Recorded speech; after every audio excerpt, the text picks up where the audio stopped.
এই 16 বছর আযান দিতে দেয়নি জালেমরা। এই মৌলভী মিজানুর রহমান কুফর করেছে, সে কাফের হয়ে গেছে। নানা সময়ে উদ্ভট অলীক গল্প ফেদে আলোচনায় কোনো ইসলামী বক্তা একে অন্যের বিরুদ্ধে বিষোদ্গারেও নজর কেড়েছেন কেউ। এক হুজুর আমারে কাফের বলছে। তবে এবার জাতীয় স্বার্থে ভেদাভেদ ভুলে সবাইকে ঐক্যবদ্ধ থাকার আহ্বান জানালেন জামাত আমির ডাক্তার শফিকুর রহমান। আমরা চাই যিনি নামাজের ইমাম তিনি হবেন সমাজেরও ইমাম। শনিবার কেন্দ্রীয় ওলামা কমিটির সম্মেলনে প্রধান অতিথি হয়ে এসে ওলামাদের পরস্পরের বিরুদ্ধে আত্মঘাতী বিতণ্ডায় লিপ্ত না হওয়ার পরামর্শ দিলেন তিনি। বিনয় হচ্ছে প্রকৃত মুমিনের আত্মার ভূষণ। যে মানুষ যত বিনয়ী হয় আল্লাহ তাআলা মানুষের মনে তার প্রতি তত বেশি ভালোবাসা পয়দা করে দেন।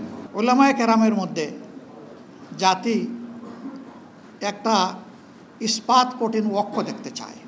জাতীয় জীবনে প্রয়োজনীয় বিষয়ে উলামায়ে কেরাম ঐক্যবদ্ধ থাকবেন। জামাত ধর্মের ভিত্তিতে জাতিকে বিভক্ত করতে চায় না উল্লেখ করে তিনি বলেন, মানবিক সমাজ গঠন করতে পথ দেখাবেন ওলামায়েরা। তো আমরা এখানে ধর্মের ভিত্তিতে জাতিকে বিভাজিত করার পক্ষে নই।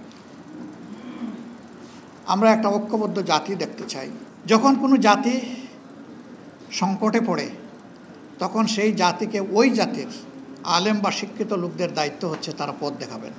ওলামা কমিটির এই সম্মেলনে সামিল হন দেশের অন্তত 350 ইসলামী বক্তা। ইমন মাহমুদ, স্টার নিউজ, ঢাকা।